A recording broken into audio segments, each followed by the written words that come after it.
আজ তোমাদের যে গল্পটা পড়ে শোনাবো সেটা সুনীল গঙ্গোপাধ্যায়ের লেখা নীল মানুষের কাহিনী। তাহলে দেখি আমরা এই নীল মানুষের কি কাহিনী রয়েছে গল্পটার মধ্যে। চলো তাহলে শুরু করি। দোতলার বারান্দায় পাপু একা একাই একটা বল নিয়ে খেলছিল। একবার বলটা রেলিং টপকে পড়ে গেল পেছনের মাঠে। পেছন দিককার মাঠটায় বড় বড় ঘাস জন্মে গেছে। মাঠের ওপাশে বড় বড় গাছের একটা বাগান।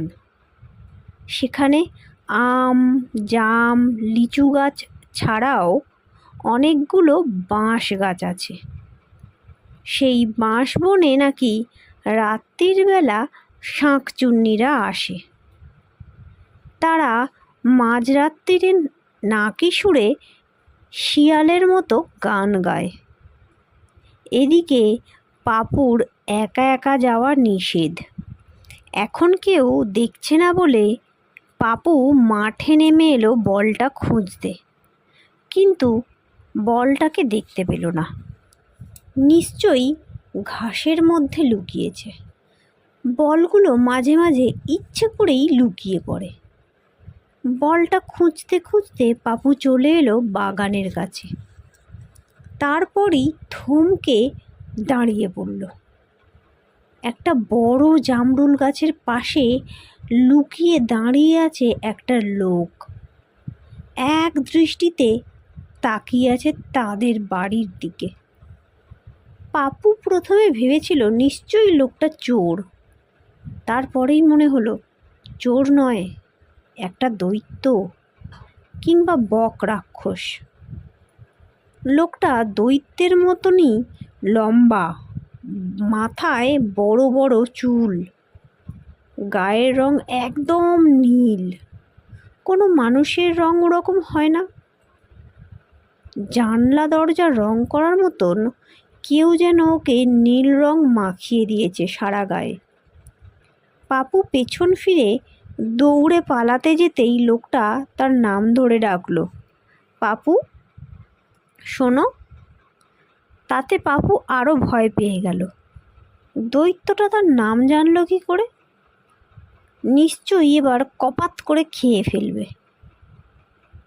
পাপু কাঁদো কাঁদো হয়ে বলল, আমি আর করব না, আমি আর কোনো দিন দুষ্টুমি করব না, আমাকে মেরো না। লোকটা বলল, না, তোমাকে মারবো না, তোমার দিদিকে একবার ডেকে দিতে পারো?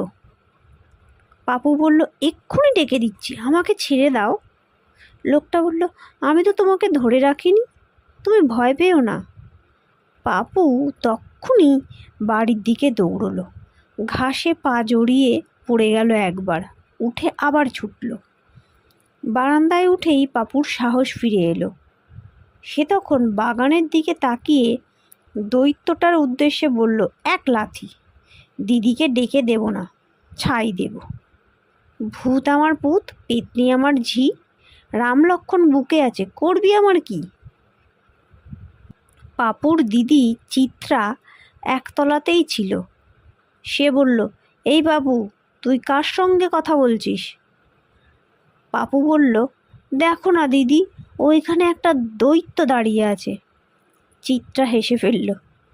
পাপুটা দারুণ গুলবাজ, কত জিনিস যে বানিয়ে বানিয়ে বলে।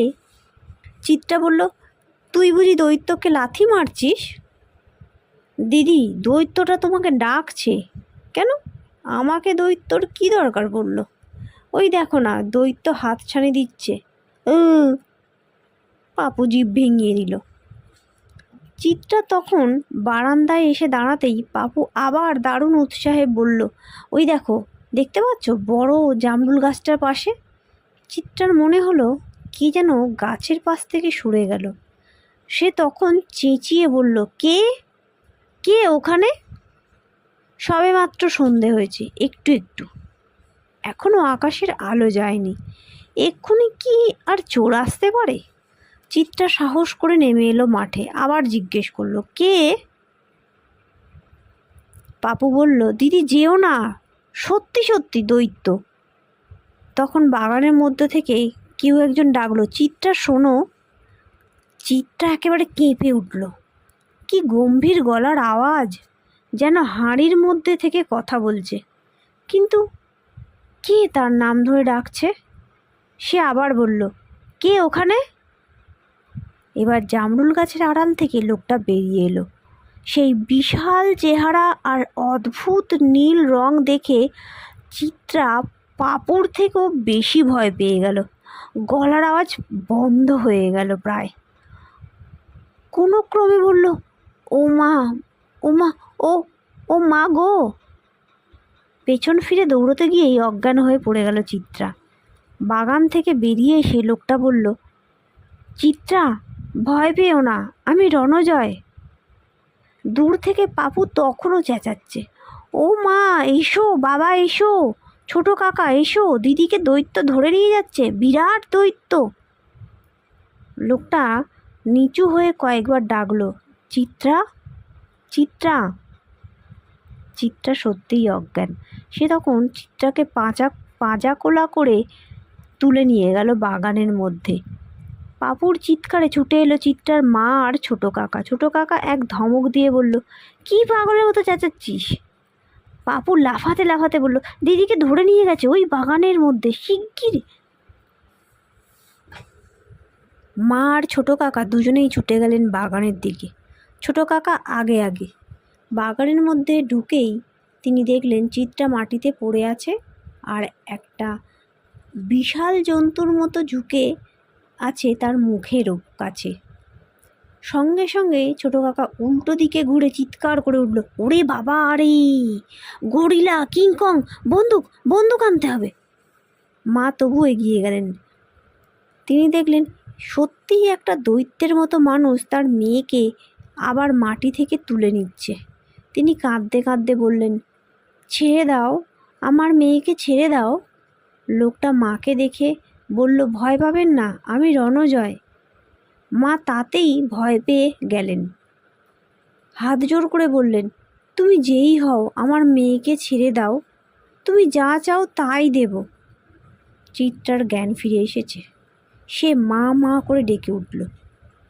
তারপর লোকটার হাতে কামড় দিতেই লোকটা ছেড়ে দিল তাকে। এর মধ্যে ছোট কাকা চেঁচামেচি করে আরও অনেক লোক জুটিয়েছে। লাঠি, দা, শাবল নিয়ে 10-12 জন লোক তেড়ে এলো বাগানের মধ্যে। দৈত্যের মতন লোকটা দাঁড়িয়েই ছিল সেখানে।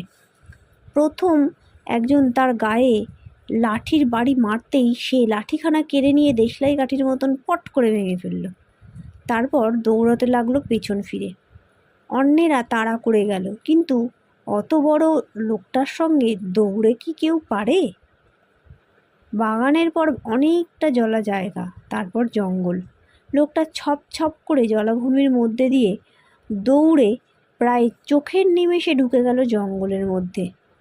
সে পর্যন্ত আর যাওয়ার সাহস হলো না কারুর। নিশানপুর গ্রামে দারুণ একটা উত্তেজনা পড়ে গেল। তারা স্বচক্ষে একটা দৈত্য দেখেছে। কত রকম গল্প তৈরি হতে লাগলো তাকে নিয়ে। কেউ বলল তার মূলোর মতন দাঁত, কেউ বলল তার চোখ দিয়ে আগুন বেরোয়, কেউ বলল ওটা দৈত্য না, আসলে একটা গরিলা। কেউ বলল, যা, ভারতবর্ষে গরিলা থাকে না, ওটা নিশ্চয়ই শিম্পাঞ্জি কিংবা ওরাং ওটাং। কেউ বলল, তা কী করে হবে, ও যে কথা বলতে পারে, বাংলায় কথা বলে। কেউ বলল, তাহলে নিশ্চয়ই কোনো তান্ত্রিক সাধক মরাকে জাগিয়েছে। চিত্রার মা শুধু বিড়বিড় করে বলতে লাগলেন, ও বলেছিল ওর নাম রণজয়। কেন বলল ও কথা? রণজয় পাশের গ্রামের একটি ছেলের সঙ্গে চিত্রার বিয়ে ঠিক হয়েছিল। সেই ছেলেটা হঠাৎ নিরুদ্দেশ হয়ে গেছে, কেউ তার খবর জানে না। ছোট কাকা বললেন, আমি নিজের চোখে দেখেছি, ওটা মানুষ নয়, তেলতেলে নীল রঙের গা, মুখটা সিংহের মতন, অদ্ভুত কোনো জন্তুই হবে। চিত্রা কোনো কথা বলে না, শুধু হেঁচকি তুলে কাঁদে। সে এমন ভয় পেয়েছে যে কিছুতেই সুস্থ হতে পারছে না। পাপু লাফালাফি করে বলে, আমি কিন্তু আগে দেখেছি, সবচেয়ে আগে দেখেছি। সত্যি পাপু ঠিক সময় মতো চেঁচামেচি না করলে দৈত্যটা চিত্রাকে ধরে নিয়েই যেত। খবরের কাগজেও ছাপা হয়ে গেল, ঈশানপুর গ্রামে দৈত্যের আবির্ভাব।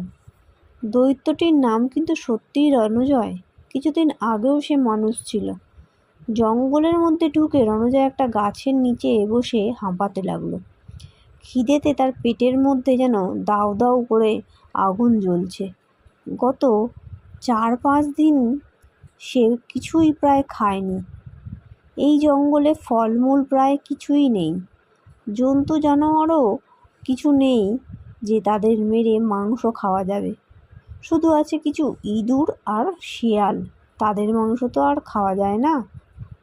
গ্রামের কোনো মানুষ তাকে খাবার দেবে না, লোকেরা তাকে দেখলেই ভয় পায়। একটুক্ষণ বসার পর রণজয় ভাবল, এখানে থাকা ঠিক নয়, তাকে জলের কাছে যেতে হবে। এখন তার গায়ে এত জোর যে পৃথিবীর কোনো মানুষ তাকে আর ধরে রাখতে পারবে না। কিন্তু আকাশ থেকে মাঝে মাঝে মানুষের মতন এক রকমের প্রাণী আসে তাকে বন্দি করার জন্য। ওই প্রাণীরাই আজ রণজয়ের এই অবস্থা করেছে। ওদের ছোঁয়াতেই রণজয়ের চেহারা বদলে গেছে একরকম। ওরা চায় রণজয়কে তাদের গ্রহে নিয়ে যেতে। ওরা বড় বড় জাল ফেলে রণজয়কে ফাঁদে ফেলার চেষ্টা করে। ওদের হাতে থাকে আগুনের টর্চ লাইট। কিন্তু রণজয় কিছুতেই ধরা দেবে না। সে এই পৃথিবী ছেড়ে যাবে না। ওদের জব্দ করার একমাত্র উপায় জলের মধ্যে নেমে পড়া। ওরা জলকে ভয় পায়। জঙ্গলের মধ্যেই একটা খাল আছে, কচুরিপানায় ভরা। রণজয় এসে তার ধারে বসে হাত দিয়ে কচুরিপানা সরাতে লাগলো। খানিকটা জায়গা পরিষ্কার করার পর সে জল তুলে মুখটা ধুলো। চামড়ার ওপর জোর দিয়ে হাত ঘষতে লাগলো, যদি নীল রং ওঠে। না, কিছুতেই ওঠে না। আকাশে জ্যোৎস্না রয়েছে। আয়নার মতন জলে রণজয় নিজের মুখের ছায়া দেখল। সত্যি, কেন লোকেরা তাকে দেখে ভয় পাবে না? এমনকি চিত্রার সঙ্গে এত ভাব ছিল, সেও চিনতে পারল না। সেও ভয় পেয়ে তার হাতে কামড়ে দিয়েছে।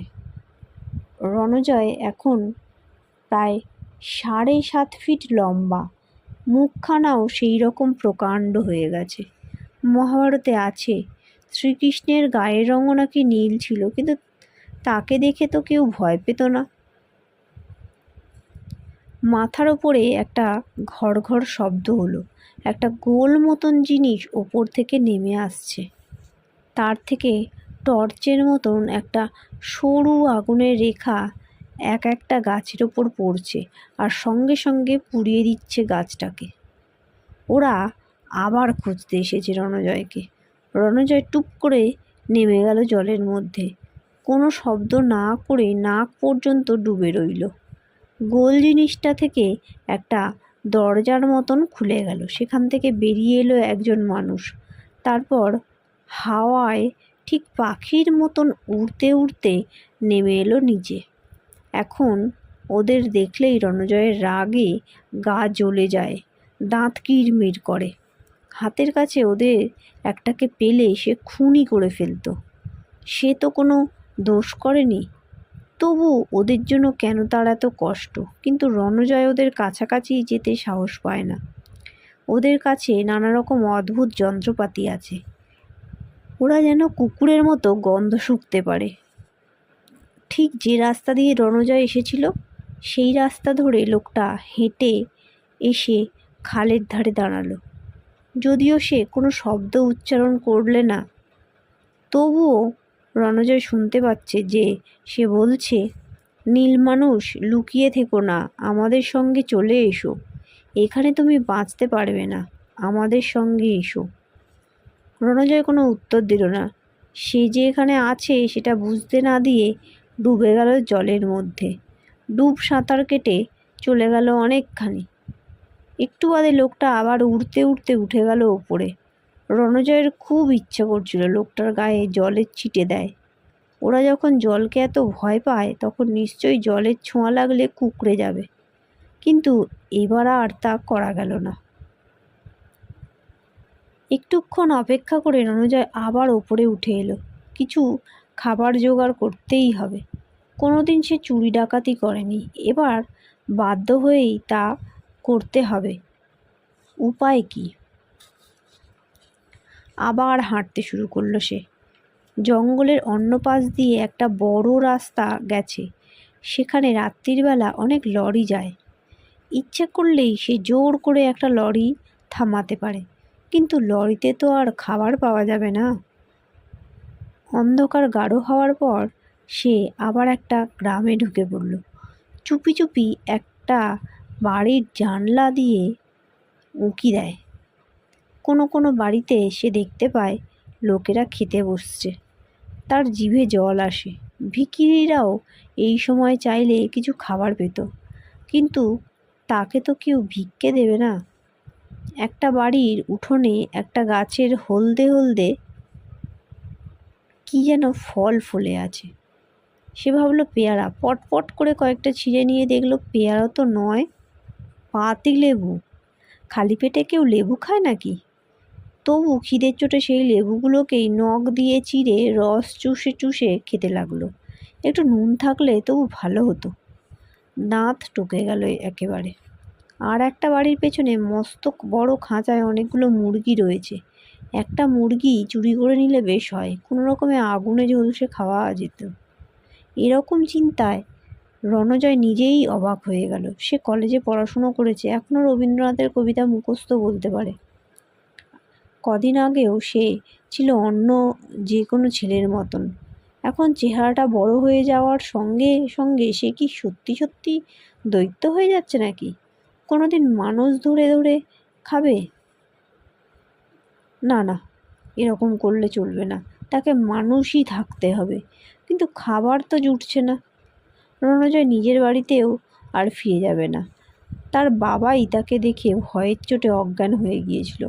জ্ঞান ফিরে পেয়েই বলেছিলেন, দূর হ, দূর হয়ে যা, ভূত হয়ে কেন জ্বালাতে এসেছিস আমাদের? সে যতই বলেছিল আমি ভূত নই, কেউ বিশ্বাস করে না। তার গলার আওয়াজও বদলে গেছে। ঘুরতে ঘুরতে রণজয় দেখল একটা বাড়ির দরজায় বাইরে থেকে তালা বন্ধ, ভেতরটা অন্ধকার। রণজয় তালাটা ধরে একটু চাপ দিতেই মট করে তালাটা ভেঙে গেল। দরজা ঠেলে মাথা নিচু করে ভেতরে ঢুকলো। বাড়ির সামনে একটা বড় উঠোন, চারদিকে দেওয়াল ঘেরা। রণজয় সেটার ভেতর ঢুকতেই একটা কুকুর ঘেউ ঘেউ করে দাঁড়া পড়ে এলো। কুকুরটা কাছে আসতেই রণজয় সেটার 4 পা ধরে ছুঁড়ে দিল পাঁচিলের বাইরে। বাইরে পড়েই কুকুরটা কেঁ কেঁ করতে করতে দূরে পালিয়ে গেল, খুব ভয় পেয়ে। বাড়িতে আর কোনো মানুষজন নেই। রণজয় খুঁজতে লাগলো রান্নাঘর। রান্নাঘরে খাবার দাবার কিছুই নেই। কয়েকটা আলু আর পেঁয়াজ রয়েছে একটা ঝুড়িতে, আর কয়েকটা হাঁড়ি কুড়ি ঘেঁটে চাল আর ডালও পাওয়া গেল। রণজয় ঠিক করলো সে রান্না করেই খাবে। উনুনের পাশে দেশলাই পড়ে রয়েছে।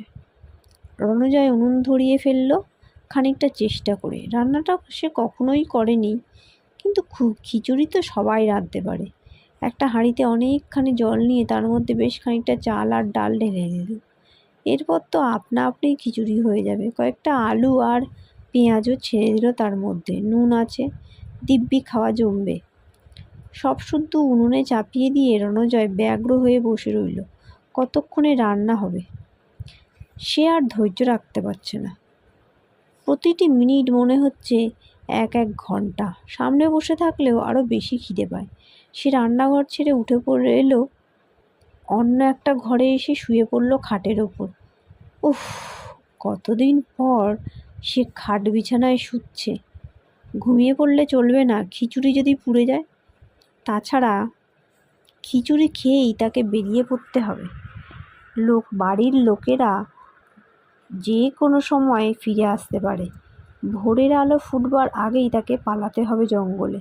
রণজয় একটুক্ষণ মাত্র শুয়েছিল, তারপরেই খুটখাট শব্দ হলো বাইরে।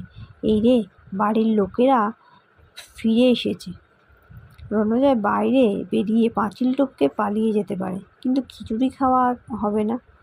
বাড়ির লোকেরা রান্নাঘরে আপনা আপনি খিচুড়ি রান্না হতে দেখে কি অবাক হবে।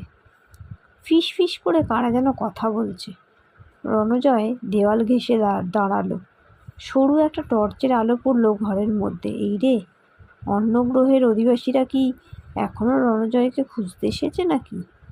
রণজয় ঠিক করলো তাহলে দরজার খিলটা খুলে নিয়ে ওদের মাথা ফাটিয়ে দেবে। কিছুতেই ধরা দেবে না সে। দুটো লোক ঘরের মধ্যে ঢুকলো। অন্য গ্রহের লোক নয়, তারা মানুষ, দেখলেই বোঝা যায়। এ বাড়ির লোক নয়, চুরি করতে এসেছে। মাঝখানে আর একটা দরজা খোলা ছিল। রণজয় সেটা দিয়ে পাশের ঘরে চলে গেল। দাঁড়িয়ে রইল অন্ধকারে। লোক দুটো সারা ঘরে আলো ফেলে দেখে নিল আগে, তারপর দেওয়াল আলমারির তালা ভাঙতে লাগলো। বাড়িটা খুব একটা বড়লোক কারুর নয়, সাধারণ বাড়ি। চোর দুটো তাদেরই সর্বনাশ করতে এসেছে। আগে চোরের কথা শুনলে রণজয়ের ভয় করত, এখন মজা লাগছে খুব। আলমারি থেকে কি যেন ঝনঝন করে নিচে পড়ে গেল। চোর দুটো ফিসফাস করে যাচ্ছে। খানিকটা বাদে একটা চোর এদিকে উঠে এলো। মাঝখানের দরজাটার পাশ দিয়ে যেতেই রণজয় লম্বা হাত বাড়িয়ে চোরটার ঘাড় ধরে তুলে নিয়ে এলো। সে কোনো রকম শব্দ করার আগেই রণজয় চেপে ধরল তার মুখ। এ ঘরেও বিছানা পাতা ছিল। একটা বালিশের তোয়ালে দিয়ে ওর মুখটা বেঁধে ফেলল। তারপর চাদর দিয়ে তার হাত পা বাঁধলো ভালো করে। এরপর লোকটাকে কাঁধে নিয়ে পা টিপে টিপে বেরিয়ে এলো উঠোনে।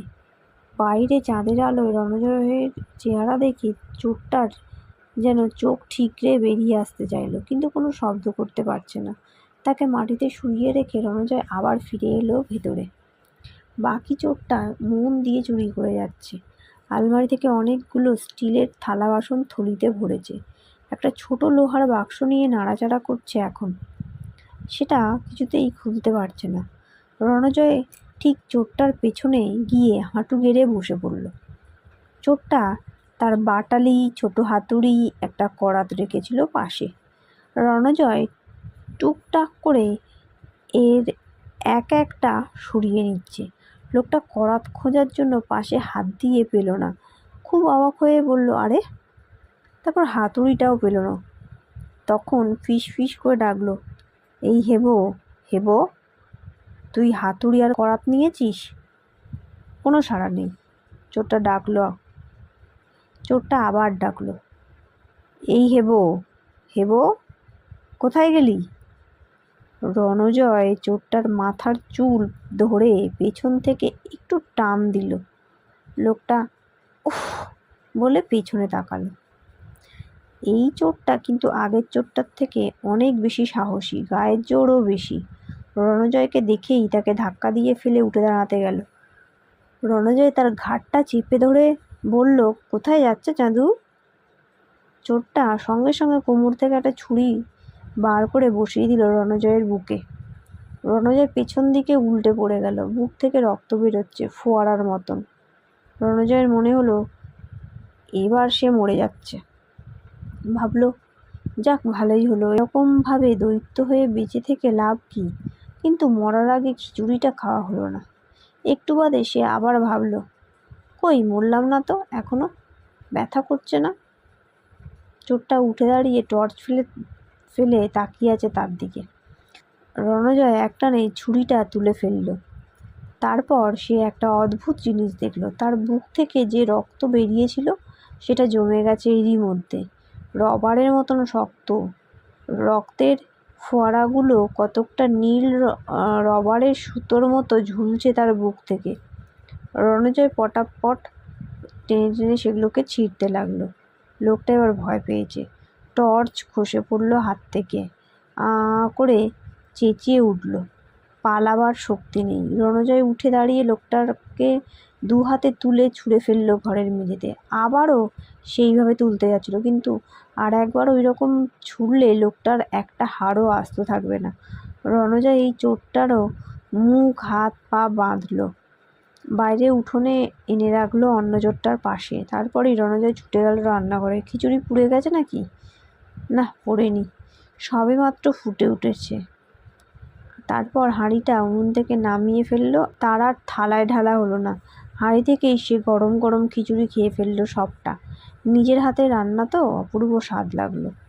পেট ভর্তি হওয়ায় বেশ তৃপ্তি করে ঢেকুর তুলল একবার।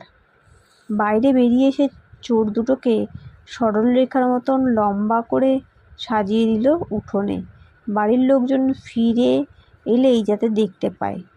চোর দুটো একবার রণজয়ের দিকে তাকাচ্ছে আর একবার ভয়ে চোখ বুজছে। এবার রণজয়কে যেতে হবে। বাড়ির লোকেরা ফিরে এসে চোর দুটোর কাছ থেকে নিশ্চয় একটা সাংঘাতিক গল্প শুনবে।